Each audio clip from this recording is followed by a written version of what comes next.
دي بالظبط نفس تومية المطاعم السوري اللي كلنا بنحبها وبنطلبها مخصوص، بنفس القوام والطعم والريحة. طعمها خطير يا جماعة، 100% نفس تومية المطاعم السوري. واستخدمت معاها مكون إضافي هقول لكم لو فعلا فرق في الطعم والقوام ولا ما فرقش. وأول خطوة بنعملها في تحضير التومية هي إننا بنطبخ النشا. بنضيف لكل كوباية من المية نص كوباية من النشا، لكن أنا عارفة إن النشا بتاعتي خفيفة شوية، فاستخدمت لكل كوباية من المية 3/4 كوباية من النشا.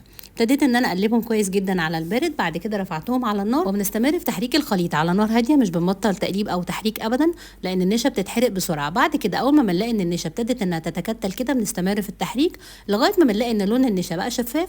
في الوقت ده بنبتدي اننا نطفي على الخليط، بس بنتاكد ان النشا انطبخت كويس جدا عشان طعمها ما يكونش موجود في التوميه.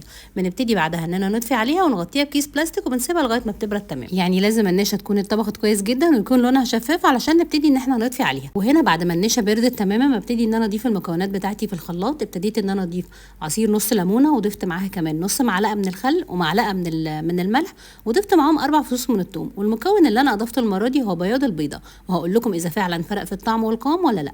ببتدي ان انا اضربهم لغايه ما بيدوا لون ابيض كده.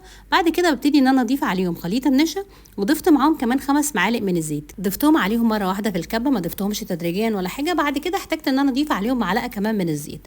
بعد كده ابتديت ان انا اضربهم كويس جدا مع بعض لغايه ما وصلت للقوام اللي انا حابه ان انا اوصل له، اللي هو قوام التوميه الاصلي. في الخطوه دي لاحظت ان قوام التوميه تقيل عن القوام المطلوب. ابتديت ان انا اضيف عليه حوالي 3 او 4 معالق من الميه، وشوفوا القوام بتاعها قد ايه خطير. بالنسبه لاضافه البيضه في الطعم ما فرقتش خالص، ما حسيتش بريحتها ولا طعمها ولا باي حاجه، لكن في القوام حسيت انها ادت قوام افضل شويه. لو مش حابين تستخدموها تقدروا تعملوها نفس الفيديو